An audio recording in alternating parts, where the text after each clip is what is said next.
জিয়াউর রহমানের মতো সংস্কার আজ পর্যন্ত কেউ করে নাই। 100-তে 100 খাঁটি দেশপ্রেমিক ছিল জিয়াউর রহমান। নির্বাচন দিন, জনগণের হাতে ক্ষমতা ফিরিয়ে দিন। আমি 3টি কথা বলবো। একটি হলো জিয়াউর রহমান ছিলেন একজন খাঁটি দেশপ্রেমিক, একজন খাঁটি দেশপ্রেমিক। 100-তে 100 খাঁটি দেশপ্রেমিক ছিল জিয়াউর রহমান।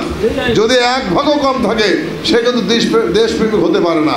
কিন্তু জিয়াউর রহমান যেভাবে দেশপ্রেমিক ছিলেন সেইভাবে জিয়াউর রহমানের সকল সৈনিকদেরকেও দেশপ্রেমিক হয়ে দেশের জন্য কাজ করতে হবে। 2 নম্বর হলো আপনাদের মনে রাখতে হবে আমাদের বিরুদ্ধে অনেক ষড়যন্ত্র চলছে। আজকে দেশে বিদেশে ষড়যন্ত্র চলছে। এই ষড়যন্ত্র আমাদের ঐক্যবদ্ধভাবে মোকাবেলা করতে হবে।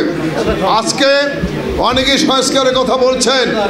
সংস্কার নাম দিয়ে কতদিন ক্ষমতায় থাকবেন এটি দেশের জনগণ মানবে না। কারণ জিয়াউর রহমান, আমাদের মহান নেতা জিয়াউর রহমান যে সংস্কার উনি করেছেন, জিয়াউর রহমানের মতো সংস্কার আজ পর্যন্ত কেউ করে নাই। আজকে দেখেন জিয়াউর রহমান সামরিক বাহিনীতে বলেন সেখানে সংস্কার করেছেন, পুলিশ বাহিনী বলেন, আপনার ব্যবসায় বলেন, প্রশাসনে বলেন, সব জায়গায় সংস্কার করছে। রাজনীতি বলেন সেখানে সংস্কার করেছেন। আজকে জিয়াউর রহমান সংস্কার না করলে, জিয়াউর রহমান ক্ষমতায় না আসলে এদেশের অস্তিত্ব থাকতো কিনা আমরা জানি না। আরেকটি কথা বলতে চাই, সেটি হলো আজকে এই অন্তর্বর্তীকালীন সরকারকে আমরা মনে করে দিতে চাই যে আমরা তাদেরকে সহযোগিতা করছে। আমরা বাংলাদেশের জাতীয়তাবাদী দল বলেছেন এই সরকারকে ব্যর্থ হতে দেওয়া যাবে না।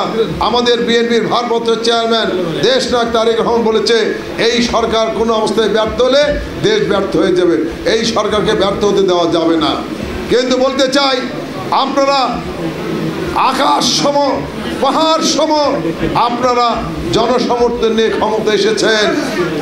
শেখ মুজিবও এই রকমের ক্ষমতা, এই রকমের সমর্থন নিয়ে ক্ষমতা এসেছিলেন। কিন্তু 3 বছর পরে তার কি ভয়াবহ পরিণত হয়েছে সে থেকে আপনাদের শিক্ষা নিতে হবে। যদি বিলম্ব করেন হয়তো আপনাদেরকে এইভাবে হয়তো অসম্মানিত হয়ে বিদায় নিতে হতে পারে। সেই জন্য অবিলম্বে একটি যুক্ত সময় এদেশের মানুষের কাঙ্ক্ষিত নির্বাচন দিন, জনগণের হাতে ক্ষমতা ফিরিয়ে দিন এবং এদেশের রাষ্ট্র পরিচালনার ভার জনগণ নেবে।